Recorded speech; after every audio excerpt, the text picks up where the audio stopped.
जय हिंद दोस्तों, आपका स्वागत है ऑनलाइन फ्री क्लास में। आज हम इस क्लास में बात करने वाले हैं प्रिज्म के बारे में कि प्रिज्म क्या है, यह कैसे बनते हैं और इससे प्रकाश का अपवर्तन किस तरह से होता है। इससे पहली क्लास में पढ़े थे कि प्रकाश के अपवर्तन के कितने नियम हैं और अपवर्तनांक किसी भी माध्यम का किस तरह से निकाला जाता है। अगर वह हमारे उस क्लास को नहीं किए हैं तो पीछे वाले इसी चैनल पर वीडियो अपलोड किया गया है, वह देख लेंगे। अगर हमारे इस चैनल पर नए हैं तो प्लीज़ आप इस चैनल को सब्सक्राइब कर लीजिएगा। चलिए हम देखते हैं प्रिज्म किसे कहते हैं। तो सबसे पहले जानेंगे कि प्रिज्म किसी भी थीटा या किसी भी कोण पर झुके हुए दो समतल सतहों से घिरा एक पारदर्शक माध्यम को हम प्रिज्म कहेंगे। किसी भी कोण या चाहे उसका कोण जो भी हो, उस कोण पर झुके हुए दो समतल सतहों से घिरा हुआ पारदर्शक जो एक माध्यम बनेगा उसे हम प्रिज्म कहेंगे। इसे हम लिखकर समझाने का प्रयास करते हैं कि प्रिज्म। तो चलिए देखते हैं कि प्रिज्म किसी कोण पर झुके दो समतल पृष्ठों से घिरे पारदर्शक माध्यम को प्रिज्म कहते हैं। किसी कोण पर झुके दो समतल पृष्ठों से घिरे पारदर्शक माध्यम को प्रिज्म कहते हैं। देखते हैं प्रिज्म कैसे बनता है। तो प्रिज्म सबसे पहले देखते हैं कि ये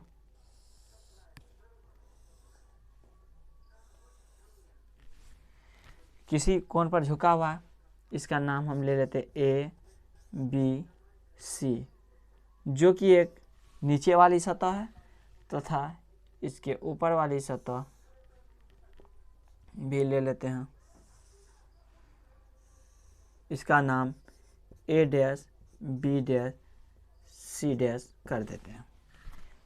देखिए इस तरह से यह एक क्षेत्र बन रहा है, माध्यम बन रहा है। इस माध्यम को ही हम प्रिज्म के नाम से जानते हैं। यह किसी भी थीटा कोण पर झुका हुआ है इस तरह से, और एक सतह नीचे, यानी किसी भी सतहों पर कोई कोण पर दो समतल सतह झुका हुआ है जिससे एक माध्यम बन रही है, पारदर्शक माध्यम है। पारदर्शक माध्यम का मतलब है इसे प्रकाश की किरण आसानी से आर पार कर जाएगी। इसी को हम प्रिज्म कहते हैं। यह डायमेंशनल में बनाया है फिगर, वन डायमेंशनल में देखते हैं प्रिज्म। ये प्रिज्म बनाई गई है। अब हम देखेंगे कि जब कोई प्रकाश या किसी भी सतह से ये जब प्रिज्म सतह जो सतह से बना है तो किस सतह का क्या हम नाम रखेंगे और परावर्तक प्रिज्म का कोण कौन सा होता है। तो सबसे पहले हम देखेंगे कि ये जिस थीटा या एंगल पर ये झुका रहता है माध्यम, इसको हम प्रिज्म कोण या अपवर्तक कोण कहते हैं। अपवर्तक कोण कहते हैं। तथा इनके सबसे निचली सतह जो स्वतंत्र है, इस सतह को हम प्रिज्म का आधार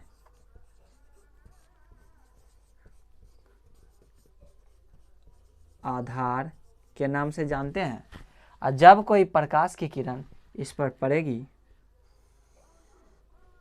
फिर यह आपतित होगी, फिर यह जाके लौटेगी, तो इस जो सतह पर, जिस सतह पर पड़ रही है, ये दोनों सतह का नाम अपवर्तक सतह कहते हैं।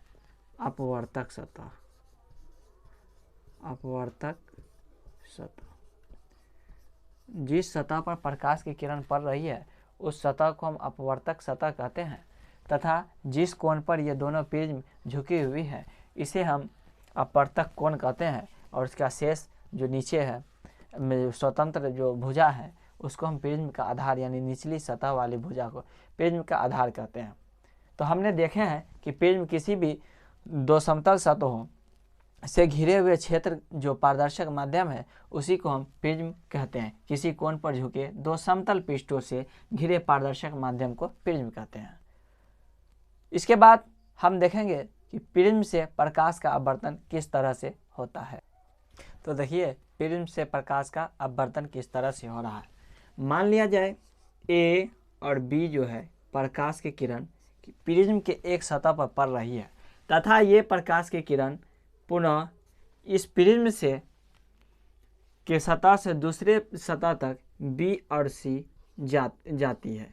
फिर यह प्रिज्म को जब दूसरे सतह पर पहुंचती है तो यह दूसरे सतह से फिर प्रकाश सी डी बाहर की ओर अपवर्तित हो जाती है या निकल जाती है। प्रकाश पहले सतह से दूसरे सतह पर जाती है, फिर वहाँ से अपवर्तित होकर निकल जाती है, जो कि देखिएगा ये अभिलंब है, ये विरल माध्यम है।